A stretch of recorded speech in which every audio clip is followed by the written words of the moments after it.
because Gene Kelly, he exuded perfection. He exuded professionalism, and everyone around him knew, dang, if I gotta be on set with him, I gotta go 10 times harder.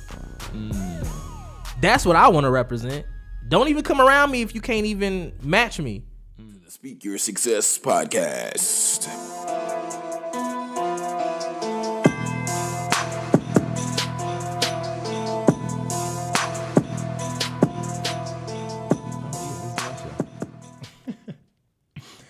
Welcome, successors, to the Speak Your Success podcast. I'm here today with a special guest in the studio. Oh man, I'm excited for this interview, man. I'm excited for this interview. Had the opportunity to meet this gentleman some time ago. We'll get into that. I'm not even sure when we met, but recently we've been getting better acquainted. We've definitely been getting better acquainted recently. But today in the studio we have a special guest. He goes by the name of Jay Wil. Indeed. AKA Joshua Wilson. Yeah. super producer. Ooh. Okay, yeah. Actor. Yeah. Okay.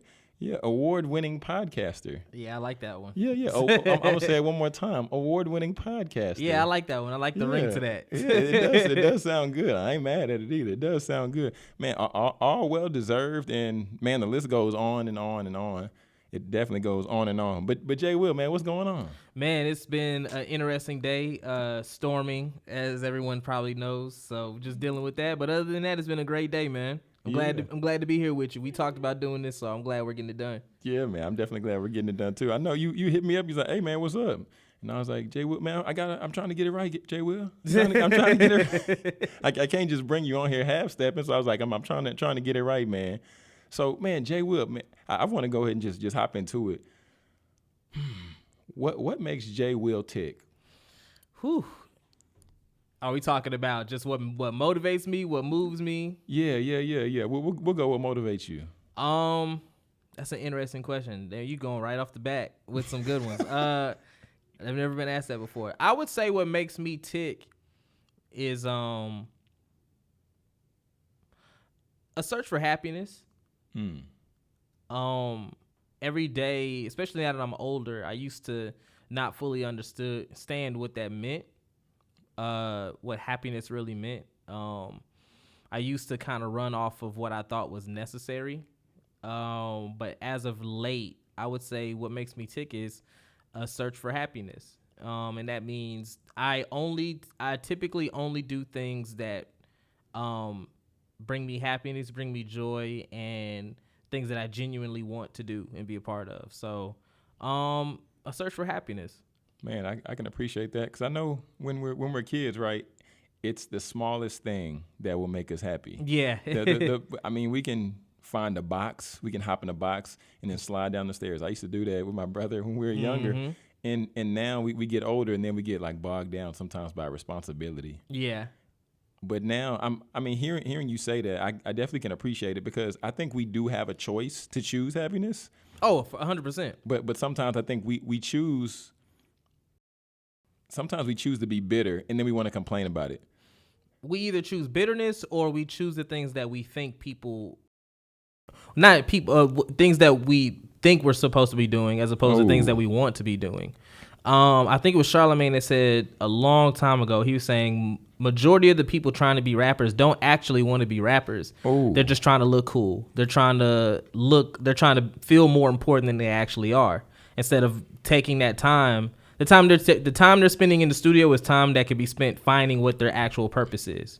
But they're trying to please other people and look cool to other people. And I 100% agree with that. Wow. I mean, you saying that makes me think back to middle school, where everybody said they were once a rapper. Yeah. No, right. I used to even rap. And then I realized a long time ago that's not where I needed to be. By the way, I'm still looking for that. I'm still looking for that track. I know you said on your podcast. I know you said that one was out there. If the Lord allows, no one will ever find it. Oh my goodness. But let me just a disclaimer. I wasn't a bad rapper. I even when I graduated high school, I got to go on tour with Juvenile. Come on, man. What? And so I wasn't a bad rapper. What my problem was, you get me in a studio. You get me on the stage, I would kill it. You get me in a cypher, I would kill it. You get me in the studio, I don't know. I could never put it together. I could never figure out who I was as an artist, what I was trying to represent, making music, like actually making music, not just rapping. I just couldn't put it together for some reason. So I learned at some point that rapping just wasn't for me. Man, I think you really just said something right there, Jay. And just thinking about how many people are out there, and they hop into a particular lane because, like you said, they think that's what they're supposed to do. Yeah. And then while they're in this lane, then they're just grabbing. Oh, I'm gonna rap like Kendrick. Oh, I'm gonna rap like Wale. I'm gonna rap like Nipsey. Like, these people are just throwing out these names, and they want to do these different things because they never spent that time to cultivate what they think that gift is. Yeah, because a lot of people look for instant gratification. And at one point in time, not necessarily anymore, but at one point in time, saying that you rapped gave you instant gratification. People instantly were like, oh, you must be cool then, or oh, you must be good. Now everybody and their mom, you can rap on your phone. Like, there's apps on your phone where you can record music literally by rapping into it. So rapping isn't the cool thing anymore. Now it's podcasting. Now if you say you have a podcast, people are like, oh, okay, tell me more. And there's a lot of people podcasting who actually don't want to do it. They're just trying to get attention. And not throwing slugs or anything, but I'm just saying these are people whose time could be better spent figuring out what they actually want to do, how they actually could benefit not only themselves but the world possibly. But they're trying to look cool by having a microphone in front of them. Man, oh goodness. Hold on. So if you was on tour with Juvenile, man, what's up? Like, what made you put the mic down? Because I had eventually had to get in the studio and nothing ever sounded right. Nothing. Like, I imagine being in the studio for years, because I maybe finished my whole time rapping. I rapped from I was 16 to 21. Okay.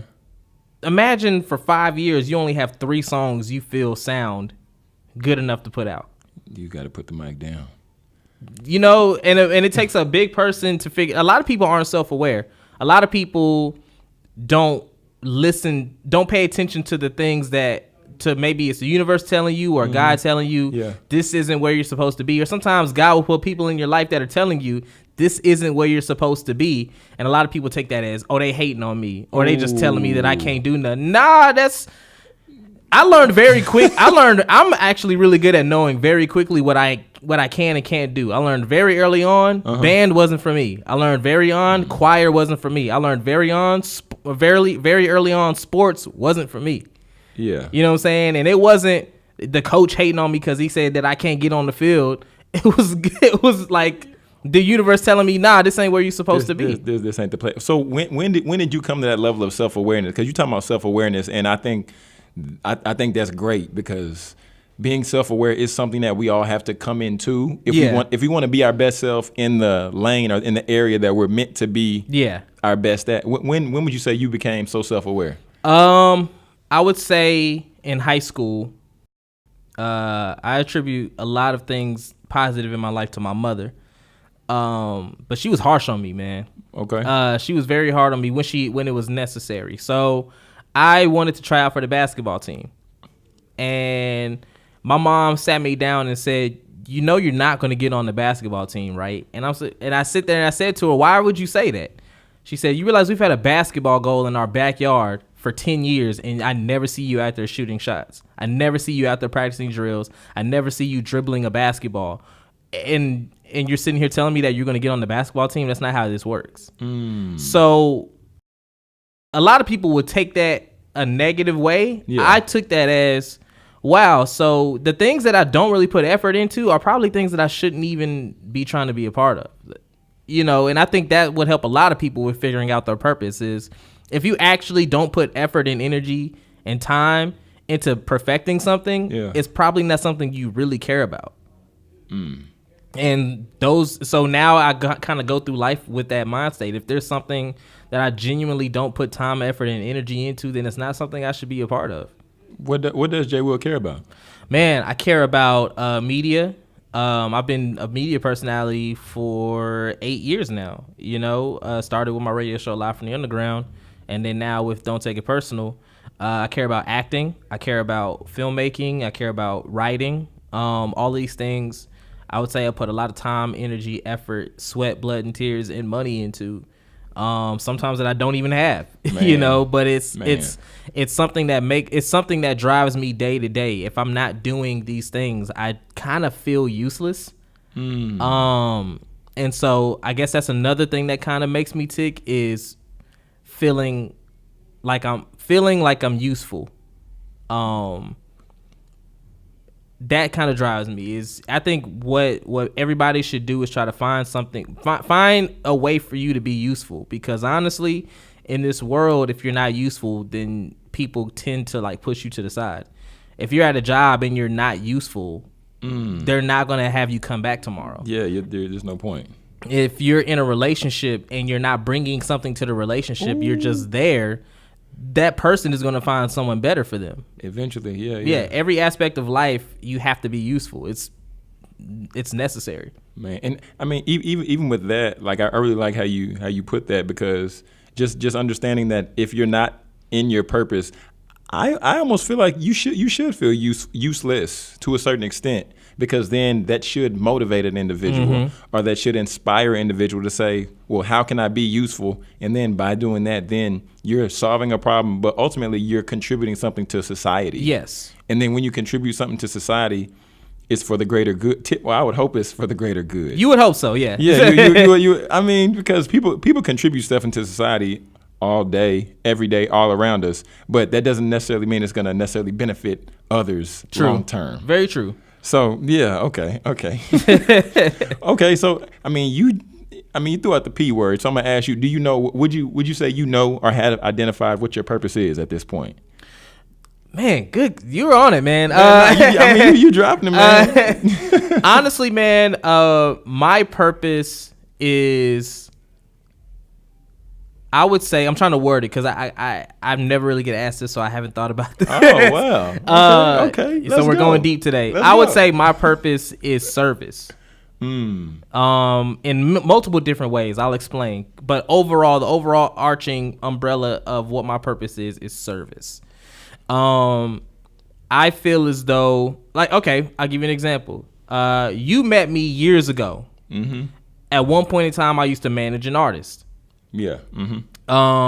It wasn't until I met that artist that I put the microphone down myself, because I saw something in him. I saw that he would be able to take it further than I ever could. Ooh. And so all he needed was somebody behind him to help him get to that place. So I put my ambitions, I put all of these things that I thought I wanted to decide to help service him.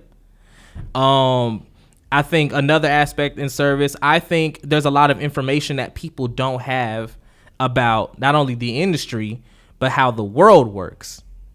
And so a lot of times I speak with a lot of people who are younger than me, or people who are just getting in the industry who don't have a lot of knowledge, and I do what I can to service them by allowing them to understand how things work, how things operate, what I've learned in my time being in the entertainment industry. So service in that aspect. I would say service as a part of acting and filmmaking. There's a lot of things in the acting in the film industry that a lot of people aren't tackling, like as far as ways of putting movies out, ways of storytelling that I have ideas on that I feel could be very beneficial in service to the world and to people who enjoy entertainment as a whole. So I would just say, and not only that, but service as far as inspiration to people as well. I'm from a small town called Big Spring. I always shout them out. Yeah, you do. Yeah, you do. A lot of people don't leave Big Spring. Wow. A lot of people look at me and are inspired in some type of way by just me trying every day to accomplish something. A lot of people are inspired by that. So service in the sense of giving inspiration to people. And then servicing the world, because I would like to get to a place where I could use my name and my notoriety to help others, whether it's community service, whether it's, helping the less fortunate. I have so many ideas and ways that I would like to help the world once I get to a place where I could actually be beneficial. So I would say my purpose overall is service. And if you believe in God, there's a lot of things that are in God, that are in the Bible, that teach you about doing what you can to help others. And I think that's something I've always been very headstrong about wanting to accomplish someday. Yeah, man, that's super real. I applaud that. And what you talking about service, I can't help but just to think of the analogy almost of planting seeds. Yeah. Because a lot of times with service, man, you don't harvest that crop, or you don't harvest that fruit, or you don't yield that return in the same season. But just you talking about service really makes me think of you playing the long game in life, and with once again with planting seeds. When people are out there, throwing the seeds, throwing them as they go up and down the rows, they're not guaranteed that all of them are going to yield a return. True, very true. And you might not even see the return. True. I can say a lot of things in my life that I've put energy into, and it yielded no return. So, man, it doesn't. I mean, but it just kind of comes with the territory, If you remember what you're doing everything for, nothing can really knock you off your path. Mm-hmm. There's really no way of knocking me off the path that I'm going on.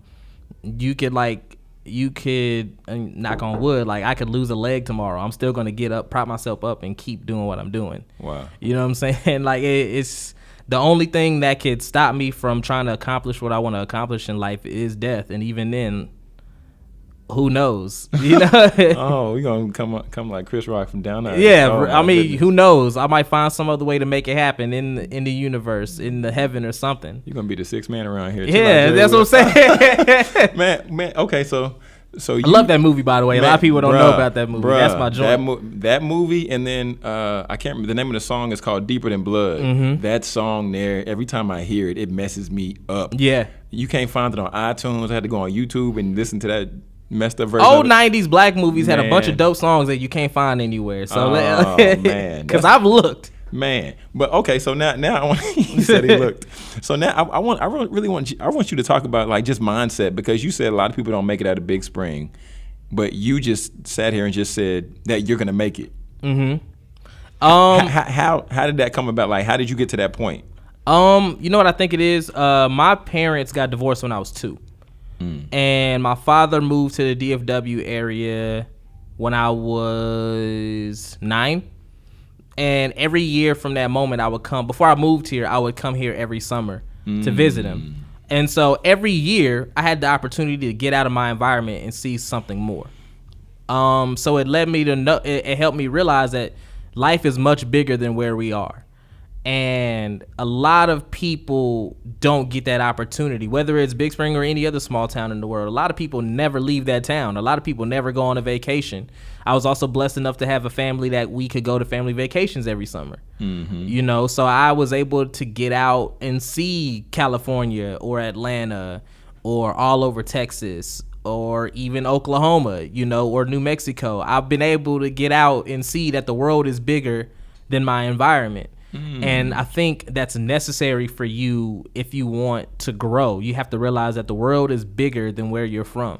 Because there's a lot of people in Dallas who have never gotten out of Dallas. There's a lot of people who probably never even there's probably people in Oak Cliff who have never left Oak Cliff. I've actually heard that often. Yeah. That there's a lot of students that go to some of these schools like SOC and different high schools, and they're like, a lot of that, they ask the kids, have you ever been outside? Like, no, I haven't been outside of a 5-mile radius between this school and my house. Yeah, so I realize it's a blessing because, my family has been very fortunate enough to be able to give me experiences a lot of people probably aren't fortunate enough to have. So I would say that that's what's helped me. It's just I've been able to see that the world is bigger than where I'm from.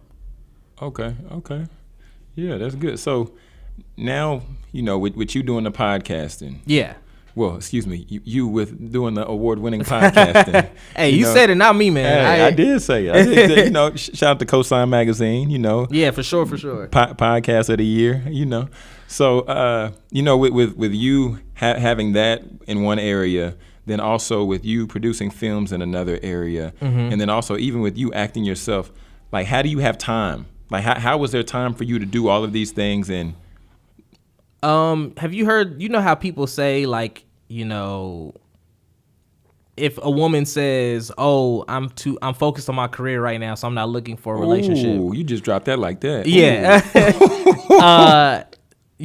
It's been proven that if you actually want to spend time with someone or actually be in a relationship, you will find time to make it work. And I use it as an analogy for this. If it's really what you want to do, Yeah. People say there's not enough hours in the day. There's enough hours in the day if you actually want it to be. If you want it to be, yeah. And so I actually make my time count. There's ways to stretch out a day and ways to stretch out a week to accommodate what you actually want to do. Yeah. But it requires work. A lot of people work 9 to 5s and then use it as an excuse. Man, I was tired. Or, I didn't have the money to make it happen. Or, it just wasn't in the cards for me. Making excuses for themselves. So many excuses. And that just kind of further shows me that it's not what you want to do, which is fine. Yeah, that's fine. Which is fine. Yeah. If it's not, if being in this world is what you genuinely learn or realize you don't want to do, that's fine. I mean, you have to go through it to figure that out. But if this is actually what you want, if you actually want to be successful, you find the time. You just do. I don't really operate on excuses. Everything bad that's ever happened in my journey to get to where I want to go, I take full responsibility for. I don't blame anybody else for. Oh. Because 1, it was meant to teach me something, or 2, there's probably a way I could have prevented it that I chose not to at the time. And that's typically how I feel everything happens for everybody. It's either something that was supposed to teach you something or something that you could have avoided but you chose not to. And so you just got to take that on the chin. Man. Okay. So with that, now I'm just curious. So what has, I don't want to say what has media taught. What has being in the film industry taught you? It's taught me that it's taught me, which is odd because most celebrities think they're like God's gift to the world, but actually being in the entertainment industry has taught me the opposite. It's taught me that I'm not special. Ooh. And what I mean by that is, if I was to go to LA, because people say you should go to LA to do your film stuff. Yeah. You realize there's over 1 million people that want to do exactly what I want to do. You realize if I show up to an audition room, there's over 1,000 people in that same auditioning room that wants to do or go for exactly what I want to go for. Because I want to be in the entertainment industry, that doesn't make me special. It doesn't make me better than anybody else. It's just something that I want to do. Yeah. So the film industry has taught me, it's humbled me because I remember in college, I had a theater director who was a psychopath. If you've ever watched the movie Whiplash and saw the head teacher character, that was my theater director. The man was psychotic. I've had chairs thrown at me. Wow. He's threatened to strangle me. In theater? Oh yeah. We're not talking about athletic. We're talking about theater. I've had major accidents happen on set and have to get up and keep going, or else something very bad would happen to me. And by the end of that experience, he sat me down and he told me that you're one of the few people that have come through this program that I believe actually want to take this somewhere, that you actually want to do something with this one day, and you just need to learn now that there's somebody there's somebody that's always wants your spot, and there's somebody that's always willing to do the things that you're not willing to do. Now that's not saying let people walk over you or take from anybody, but it's just saying like understand that it's about what you provide and the work you put in. That's it. I don't understand people who walk on a set with shades on and ask for a bowl of only green M&Ms and I don't get that because that's so crazy. I don't get that because you could die. You could die the same day as somebody who's a truck driver, and guess what? Both your caskets are going to look the same. You're both going into the same place. Wow. So I would say the entertainment industry has taught me to be humble, which is odd because it does the opposite for a lot of people. Man. It's but I would be lying if I said I was always humble and like I in high school and early in college I was arrogant for like no reason. I don't understand where the arrogance came from, but I was very arrogant. I had to have my bubble burst a lot. But once it was, I kind of opened my eyes and realized like, oh, so, you know, I'm not very much different than this person next to me just because I may have a quality that they don't possess. Because they may have but they have something that I don't have. That's real. I think everyone in the world has God level talent in something. And it's up to us to find out what it is while we're here. Ooh. And I think that's part of the reason why we're on this earth is to figure out what our true purpose is. And what my purpose in life is not the same as somebody else's. What I'm good at is not going to be the same as the person next to me. But guess what? They can do something that I could never do. Man. One of my best friends is a physicist. I could never do what he does. No, thank you. Yeah, I could never do what he does. You got it, boss. Ever. He found an alternate way of battling cancer. I could never do that. Kudos to him. Yeah, I could never do that. But he can't do what I do. So it's like, what? So I'm better than him just because he can't act, or he's better than me just because I can't, you know, do what he does? No, we just have our things. Yeah, have your own lane. I like that. Man. So I was listening to the other interview that you did with Hertz on Built for Anything. Yeah, man. Shout out to Hertz. That's my guy. Man, shout out to Hertz. But I was just listening to you talk about how you auditioned for Straight Outta Compton. Yeah. Listening to how you auditioned for Empire. Yeah. Man, and now you sitting across from me, and I was just thinking, I was like, man, I can't say that I know anybody else who can say those things. It's just a matter of, you know, they always tell you the main thing you hear in this business, well, not even just this business, but everywhere in every industry, it's not about what you know, it's who you know. Yeah. Doing radio for 5 years, it allowed me to meet people that can get me in certain rooms that other people couldn't. That's all. And, I mean, it did only so much for me. I didn't get the parts. So, you know, it is what it is. But that's all it is, man. Another thing that humbles me is I realize that, you know, there's a lot of people that say, oh, I'm self-made and I did it. I got it out the mud. I did it myself, which is the dumbest thing I got it out the mud. You could ever say, because when you say that, you demean every person that ever did anything to help put you in position. And it just, man, when I came to that realization, it kind of makes me sick when I hear people say that. You really put everyone down that ever did something. Like if you get out of your own head, you realize that there's people who do things for you in ways you could never possibly imagine, and you need to be more appreciative of those people. Man. You know, I'm gonna be all the way real here. There was a point in time, like, I was extremely broke, I had like no money to my name. And the only thing that kept me afloat was I had a roommate, or I had two roommates who totally understood the dream I was trying to achieve and straight up said, we got you for rent for like the next few months. Don't even worry about it. Wow. And so it could be something like that. They never did anything in the entertainment industry to help me. They didn't like open any doors for me there, but they allowed me to eat. They allowed me to have a roof over my head for an extended amount of time because I couldn't provide for myself. I could there was a point in time I almost couldn't do Live from the Underground anymore because of money issues. And I'm gonna shout him out. Star. He was a rapper out here for a while. Star Music. 214. Well, no, not 2. It was just Star Music. Yeah. Star fronted me money. I never asked him for it, but he believed in what I was doing. He fronted me money. I've never said this publicly ever, but he fronted me money because I didn't have it to keep doing what I was doing. He just believed in what I was doing.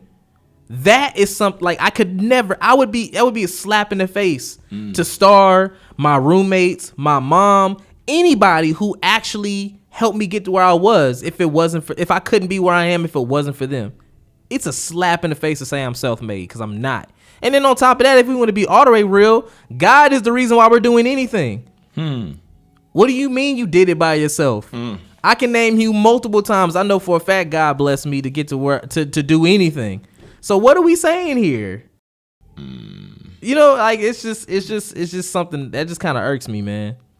So you was just talking about Live from the Underground. Tell us about, for the people who don't know, the people who weren't around when Live from the Underground was popping off. Talk. Yeah. What is Live from the Underground? Man, it's sad that there's people who weren't around for that, because that was a magical time, man. So from 2011 to 2016, I did a radio show called Live from the Underground. Now, it was mainly serviced for the Dallas underground hip hop scene, but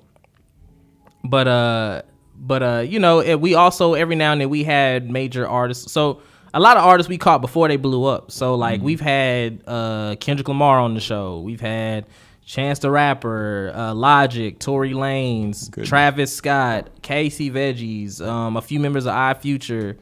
We helped put together shows that had Drake on them, T.I., Rick Ross. I didn't know like about all that. the list goes on and on, man. Those are just the main. Oh, we interviewed Joey Badass, SZA, you know, all kinds of, basically anybody in hip hop from 2011 to 2016. We probably had a hand in working with, interviewing, being around, anything like that. I could give you a crazy story on pretty much anybody if you ask off the air, because I would never. Never mind. I had a question. We might need to talk about it. What? Well, I thought there was something that happened between you. I'm not sure if it was you and Travis Scott. Yeah, that was. I'm willing to tell that one because I've already said that story. So, yeah, me and Travis Scott almost got into it. And it sucks because I like his music. So when I hear it, so I got to get past my personal feelings about him every time one of his records come on, because the dude makes good music. But yeah, it was early on in his career though. It was it was like 2013. So this is before he was like huge. Yeah, because he's I don't know. Yeah, he's out of this world now. Yeah, I don't know what happened. But he just we were backstage at a show and I was there, and this is how you know he wasn't big yet. He was the opening act for Casey Veggies. Oh, because is Casey Veggies still doing music? I don't know what he's doing, wow. But at the time, this is 2013. So at the time, Casey Veggies was pretty big. Yeah. On the underground hip hop circuit, and so Travis Scott was on tour opening for him. So Casey Veggies at the time was represented by Rock Nation, and so I got approved by Rock Nation to interview him for the show, right? And so I was backstage, I was getting my camera set up, ready to interview Casey Veggies, and then Travis Scott walks in. And at this time, I didn't even know what he looked like. Because, you know, at the time, if you remember, Travis Scott used to have this little thing over his mouth. So I don't even know. You had that Mortal Kombat situation. Yeah, I didn't even know what Travis Scott looked like at this point in time. So he walks right over to me and says, "Hey, don't you effing film me, all right?" And I was like, bro, I don't even know who you are. Like, I'm here for Casey's Veggies. I'm here for Casey Veggies. Who are you? And he was like, well, I'm Travis Scott. I was like, all right, cool. I'm not here for you, though. I'm here for Casey Veggies. You don't have to worry. I'm not filming you. And it gets kind of escalated from there throughout the night. And it got to a point at the end of the night, he kind of like, he put his hands on me. Oh, no. And I'm a nice guy. I don't really get into confrontation like that. If you know me, like me, this story sounds crazy to you because you're like, what? But I operate off respect. And if I've done nothing to disrespect for you, I tend to have the notion that you should not be disrespectful towards me either. So I kind of don't take the opposite very well. That's fair. So I lost it, and punches were thrown, and the security had to break it up. Oh wow. And so, and like I said, it sucks because he got some records that I love, like,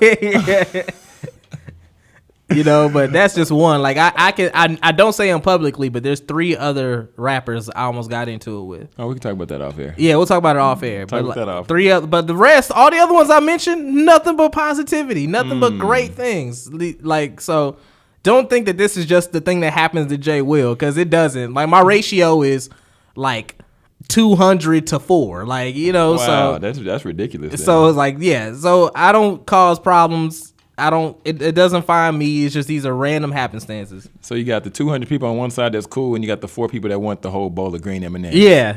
Okay. Yeah, that's it. So I'm gonna tell that one because I've said it on the air before anyway. So it'd be crazy for me to like hide it. Man, okay. Well, I'm gonna hop around because I want to ask this because I know we talked about it off air before, and you know you're talking about you're from Big Springs. You're talking about just the mindset and just how a lot of people don't make it out of Big Springs. Yeah. What was it like when your director or your the teacher that reached out to you and said, come back and talk to the kids. Oh yeah, that was my high school theater director. Yeah. Talk about that. She was like a mother to me growing up, man. She was, I started doing theater at 10 years old, but I didn't take it seriously until I got to high school. I loved it, and it was something I wanted to be more involved in, but it wasn't something that I actually thought I could pull off. Yeah. But when I got to high school, well, it wasn't even high school. She saw me do a play in junior high, and she was like, there's something special about him. I don't know what it is yet, but there's something special about him. In junior high, yeah. And so when I got to high school, she kind of like brought me in as one of her own. Like, she said, there's something about you that's special, and I know that you could be something great. So she kind of there was like a select group of people in theater in high school that she gave extra attention to, extra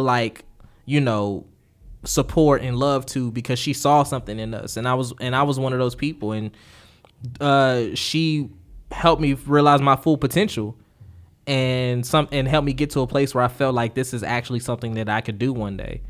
And she stopped being the theater director at my high school for a few years, but she recently came back, and they were about to go to competition, and she thought it would be cool to have someone come back and speak to the kids, kind of encourage them. So she invited me, and it was a very humbling experience for me, because if you were to ask me in high school, I actually always dreamed of getting invited back to my high school to speak one day. Like, that was always something I wanted to do. Yeah. It wasn't something that I like said all out loud, like, I'm going to come back to my high school one day. But it was something innately in the back of my head. I was like, I would like to do that one day. And I came back, and it was cool, because it wasn't just, I thought it was just going to be the theater kids, but it ended up being like the principal, who was actually the principal when I was there. Oh, wow. He came and like spoke on my behalf and said, like, Josh was always one of the best students that he was always one of the best students.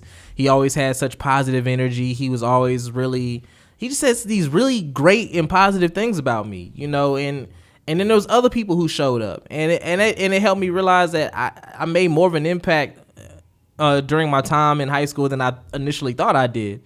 So it was really great to have that experience. I'm actually getting to speak to some elementary kids this upcoming week. Jay Wil, the motivational speaker. If you're trying to book him, just hit me. Just DM you the one that told me to start speaking more. I told you gonna speak. Jonathan was the one that told me you should go out and speak more. You need to. You really need Jay Wil, the motivational speaker. If you want to book him, just send me a DM. We'll get it set up. Hey, I'm all for it. You doing TED Talks and stuff. I need to get on your level, bro. Hey, man. Hey, I'm just saying. But like, just hearing you say that as a child, you said you wanted to come back to your school. Yeah.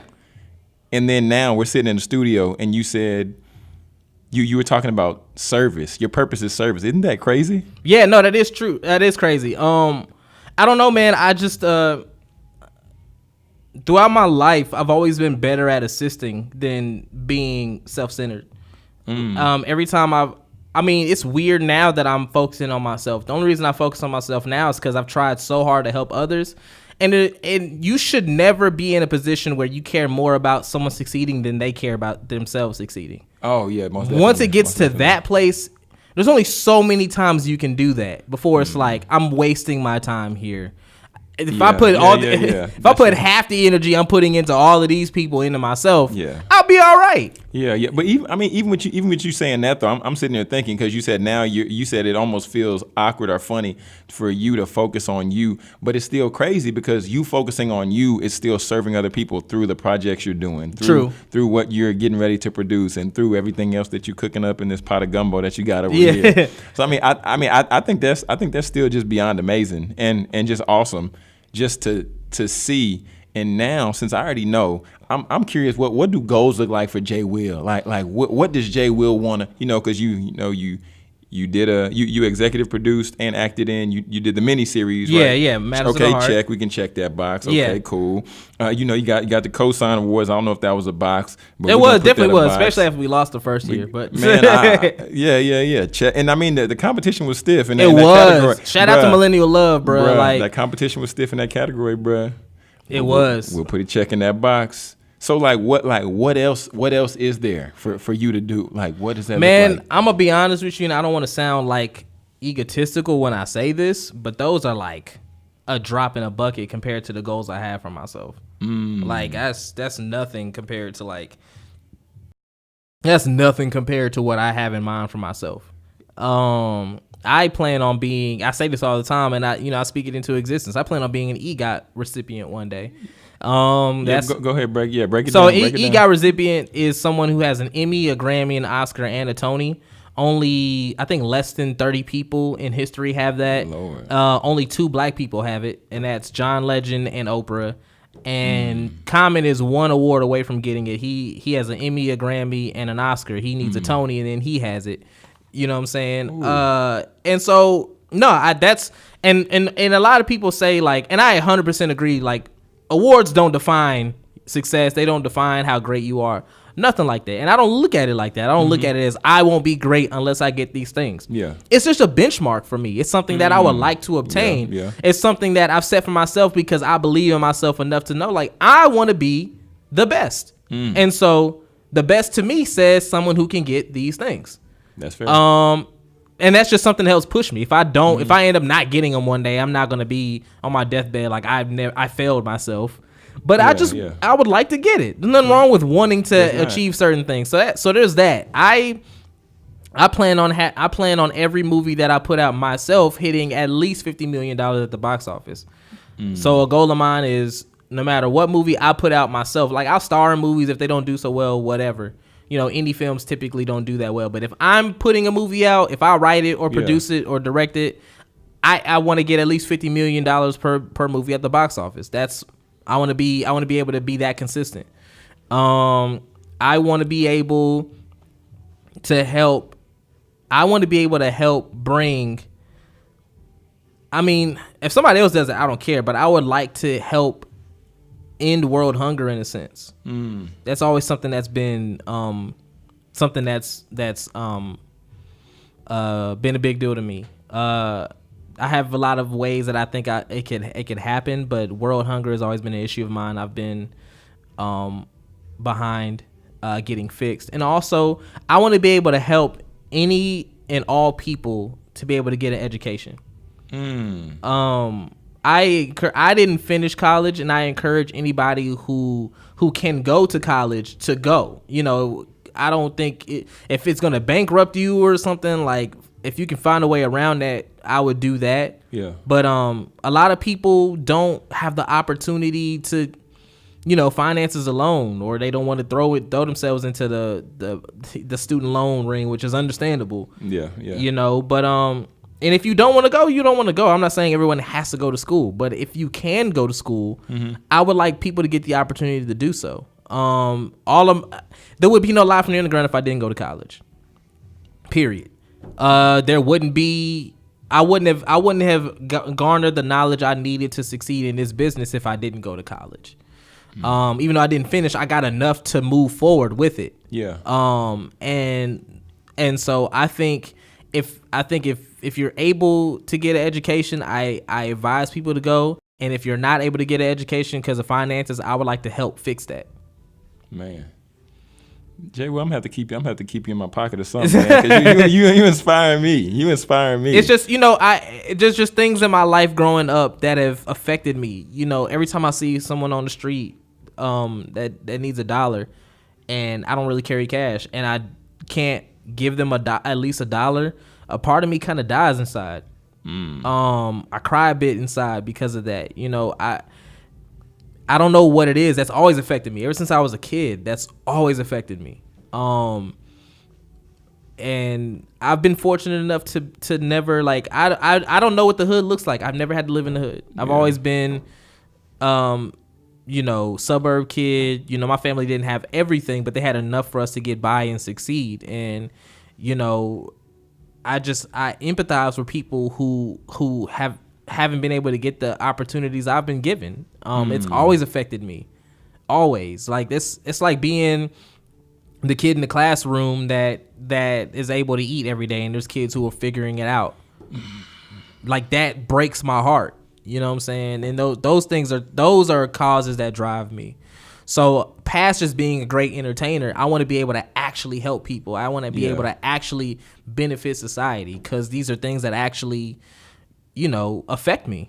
Man, that's super. And I don't really talk about that much, so you got that out of me. So you was just pouring. You was just pouring. I'm just here. You know? I'm one thing that's happened to me now that I'm older. I turned 28 on Wednesday. Oh, so I'm not old. I'm not that old, but I am getting older. Okay. I'm way more in touch with my emotions. And I don't really shy away from that. I kind of tap into it to utilize it. Because the world needs people to be more empathetic and sympathetic and more willing to help each other out. The world needs that. Yeah. Now more than ever. Yeah, definitely.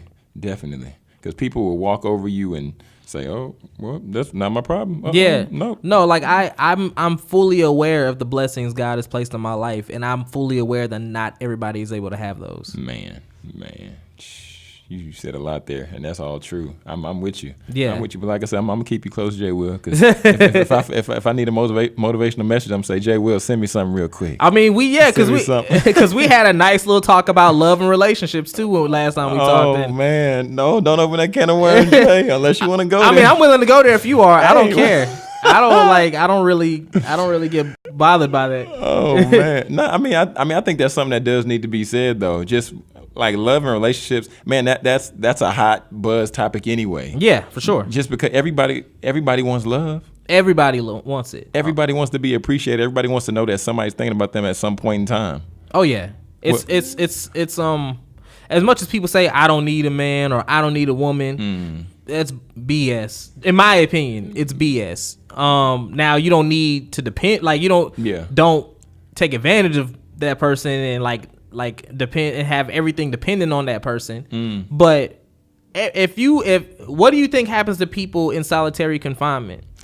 Dude, I watched this, man. Have you seen that Khalif Browder special? Yeah. Oh my goodness. People go crazy. They go crazy in solitary confinement because you've taken them away from society. You've taken them away from human connection, which is something we all need, or else you drive yourself crazy. We all need, I've even heard it said that as babies, if we don't have that touch, then the baby can die. I need to fact check on that. But I've heard that been said before, and I can believe it because babies a lot of times are crying, different things like that. But then when they get brought close to the mom and they feel that body heat, they feel that warmth, then they're like, oh, okay, I'm soothed. I'm good. What do you think happens to people? Like we all knew kids in high school that didn't have a lot of friends, and what that did to them. They still have psychological things. They have traumatic experiences from that. I've had traumatic experiences from things like that. Yeah. I've just been blessed enough to kind of get out of it, but I still have triggers from things that happened to me when I was younger, still to this day. So I can only imagine what it's like for someone who didn't have any friends or like didn't have any girlfriends growing up or didn't have any type of connection with people outside of maybe their parents. Oh my goodness. I empathize with those people. So when people say, I don't need nobody, you're full of it. Yeah, you've been hurt. Who hurt you? And that's what I know that's a joke, but like you as a person need to take the time to figure out. You have to figure it out. Who hurt you, how it affected you, and how can you overcome it? Because I'm all about I've told you, I know what my triggers are, and I'm actively working to overcome those. It's an everyday process. Man, yeah, that's so real. Because if you don't identify your triggers, you're gonna walk around just going off on people, snapping on people. Yeah, and you're like, oh, I don't know what happened. No, you need to figure it out. Yeah, that's why I think therapy is a good thing for people if you can afford it. I can't afford it, so I've done the cheap option and figuring out my own issues. I sit alone and I really evaluate things. I mean, but I mean, honestly though, but that's something also that I think is. Either it's not valued or it's not accessed enough. Just taking time, not watching TV, not being on your phone, not being on Instagram, Twitter, social media, but just sitting there with yourself and just processing certain areas of your life. Because, I mean, we all have certain areas, certain bad habits, certain hiccups, certain hang-ups that we know, one, we need to improve or there's work that needs to be done there. But are we ignorant to it or do we? Well, a lot of people don't want to accept that they're the problem. And a lot of times, we're the reason we have issues in our lives. Man. Again, it could be things we bring on ourselves or things we choose to not avoid, even though we know it could be detrimental to us. How many times you've seen you had a homegirl that's with a dude that you know ain't no good, and she knows he isn't any good, but she's just waiting to see. Oh man. Or how many of your homeboys you seen with a girl, he's like, man, you do not need to be with her. But he's just like, nah, man, you know, it is what it is. But I think that's even one of those things. Like, yeah, there's the piece that we know that we're the problem, but then there's also the place that as humans, and this can apply, and you can plug it, play it wherever, but you can apply this in career, you can apply this in relationship, but we just get caught up like in that lazy river, just going around, just cruising in life. We're not going all the way in because I might fail, but then at the same time, but I'm not doing as bad as this person over here, so I'm just gonna take it easy and I'm gonna coast here. I'm gonna coast in this relationship. I'm gonna coast at this job. I'm gonna coast with my goals because it's safe. Yeah. And you have no one to blame for yourself but you when it comes to that. Yeah. And a lot of people don't want to take the blame on themselves. I know exactly what blame to cast on myself for things. And I do that because it pushes me not to make that mistake again. Man. You know what I'm saying? I'm working on this too, but my thing used to be self-deprecating humor. You know, if you look at matters of the heart, it's nothing but self-deprecating humor. It's nothing but like making fun of myself before anybody else can. Yeah. And I used to think that was a good thing. And to an extent, it can be. But I've learned that no one else curses you but yourself. If you say, even if you're making a joke, I can't get no, like, don't girls want me. Who said that? You said that. No one else said that. You did. You put that on yourself. We didn't say that. Oh man. You know what I'm saying? You curse yourself. So like, I'm even careful of doing self-deprecating humor to an extent, because it's like I'm putting those things on myself now, and I don't want to be the reason I don't succeed in life. I don't want to be the reason I don't get certain things. That's the worst thing. If you're the reason you didn't get something, if you were blocking yourself from your own goals, blocking yourself from your own blessings, like that's solitary confinement, bro. That's a tough pill to swallow. Yeah. Man. And nobody wants to swallow that. Nobody wants to be 40, 50 years old and realize they're the reason why they didn't achieve their dreams. Man, where was I? Can't remember where I was, but I was doing a presentation. I was challenging people. I said, at the end of your life, I said, one of the reasons why I'm so motivated and so driven to do what I do is because I don't want anybody to be their biggest regret. Yeah. Like, I don't want to ask you, like, what did you want to achieve in life? Why weren't you able to come? I just didn't follow through. I just didn't follow up. I just didn't go after it. Why? And see, you letting people off the hook, because I don't know anybody who would actually say that. They're gonna say, man, you know, I could have did it, but this happened, and this person did this, and went to this person. It didn't go to me. So, you know, they didn't want to give a real one. You know, they didn't want to give a real one the opportunity to succeed. That's what you're gonna hear. You're not gonna hear like, I got in my own way. Man. I didn't fully go after this opportunity. Bruh, I was too afraid to make this thing happen. I'm not here for excuses. Like, I hate when people make excuses, or like if you give somebody an opportunity, or like, hey, you mind doing this for me? Like, oh, I don't know how to do it. Have you tried first? Oh no, I just don't know how to do it. Are you gonna try? Like, what's up? Man, there's such thing as YouTube University, man. Anything you can't do, you can learn to do. But again, it goes into like if they want to do it. I don't want anybody to do something for me that they do not want to do, because then it's gonna be half, you know, like halfway. It's not gonna be. Yeah. And I had someone say to me years ago. She's one of my best friends. Love her like a sister. And we used to do a lot of work together. Yeah. She came to me one day and said, I can't work with you anymore. And I said, why? She said, you're so intense and you work so, and you care so much about what you do. If someone around you isn't as dedicated and committed to you, it's kind of intimidating. And it's like, I don't want to let you down, and I know I'm going to. So I'm taking myself away from the situation before it gets worse. And I was like, dang, I didn't realize I was that, you know, intense. But it's not that I was that intense. It was that, you know, when you see me, you know I care about what I'm doing. You got that standard, yeah. And it's like a woman who got everything together, right? A lot of women. I'm gonna tell you something, women. Follow me on this, and this is no BS. most women who got it all together, most women who are actually doing really well in life don't get approached by a lot of men. You want to know why? Because a lot of men that approach these women in public places ain't got it together. Mm-hmm. And then you as a woman who got it together are presenting yourself that way, and they know that you ain't gonna take that from them. Yep. So why waste their time? They're gonna go for the girl over in the corner half drunk, or the girl in the corner who like kind of emits the type of energy that I can probably like play with her a bit.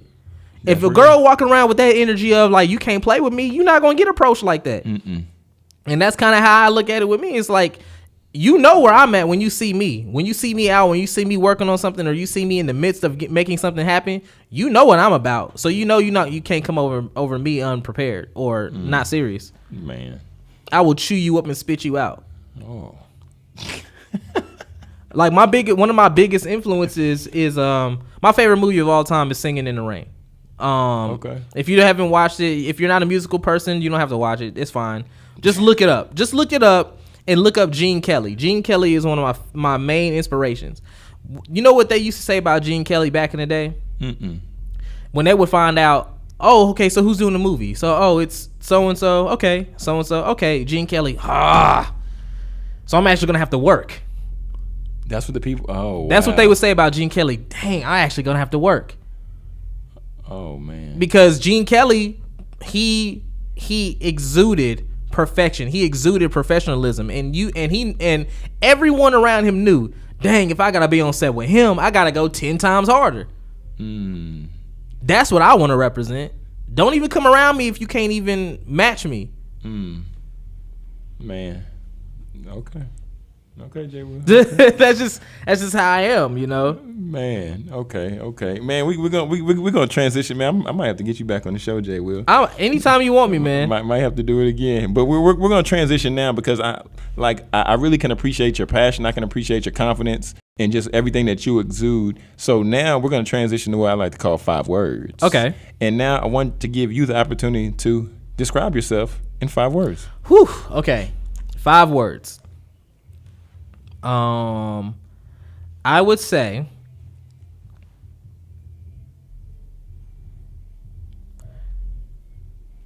God first.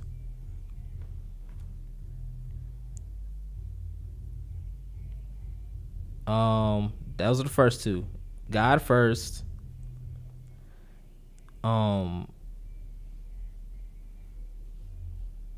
God comes first, service after.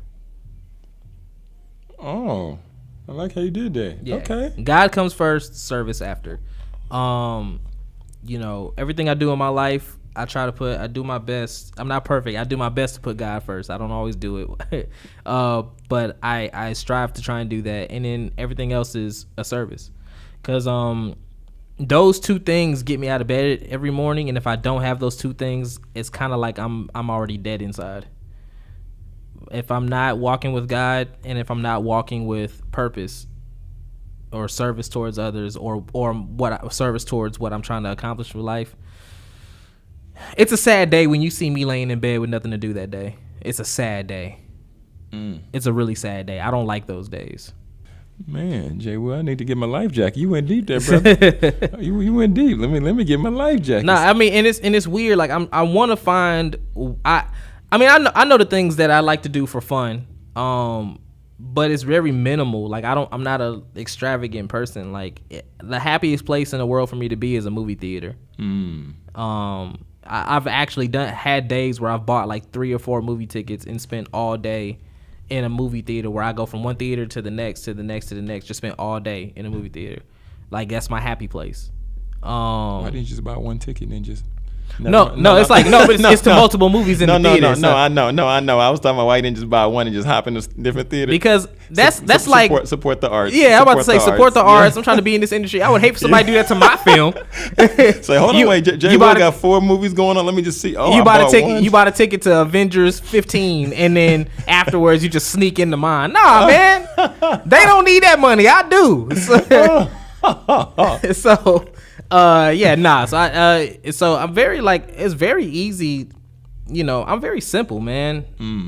I'm really simple. Like I feel boring when people ask me what I like to do for fun, because I'm like, man, Be on the set. You know, working like this is fun to me. This is fun to me. Bro, you speaking my language now, because people ask me, like, because I feel I'm in the same vein with you on that. I feel I'm pretty simple, but then when it comes to spending money to invest in podcast equipment, then I'm like, okay, yeah, that's where I want to spend money there. Yeah, or I'll spend money here. But when it comes to like, what do you do for fun? Speaking. What's your career? Speaking. Yeah, and I'm fine with it. I don't feel no type if of what way. you do for a living isn't what you do for fun, your main goal should be trying to get to that place. Oh, definitely. That's just how I feel.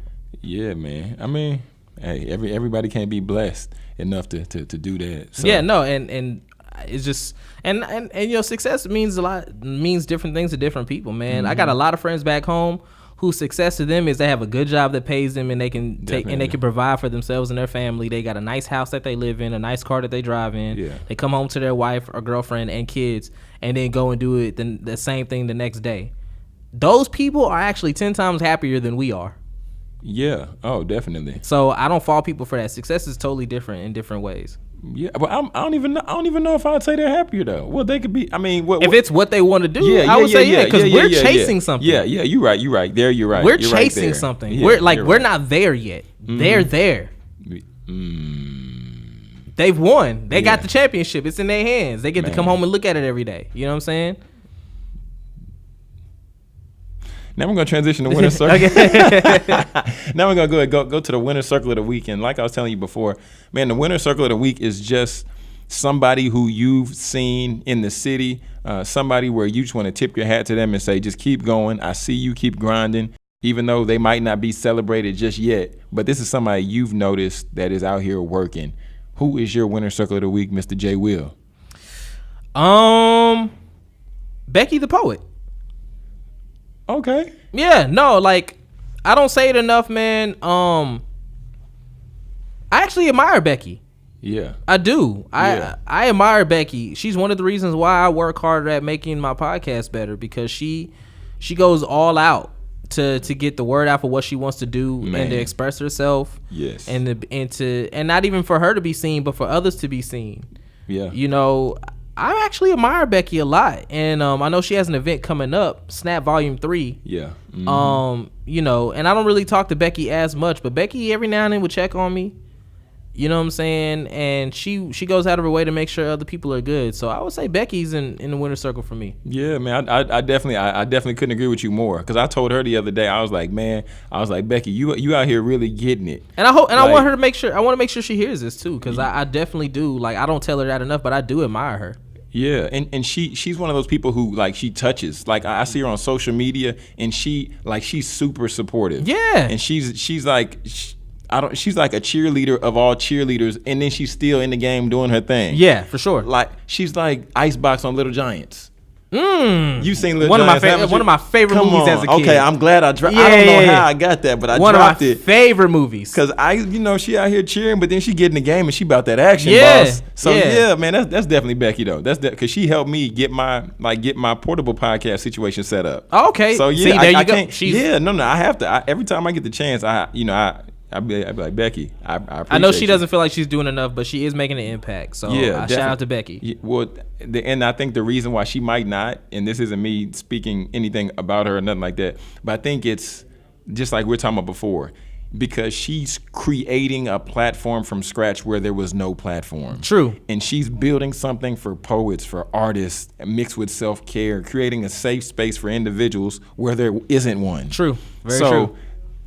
She's like the architect building all of this, this amazing construction. So, man, Becky, you win a circle of the week, cuz. Yeah, real talk. That's what's up. That's what's up. Okay. So we almost about to wrap it up, but now we got to have a little fun. Okay. Can't do all work, no play. Yeah. So now I have just a few questions I want to ask you, Jay. We're going to transition into our this or that segment. Okay.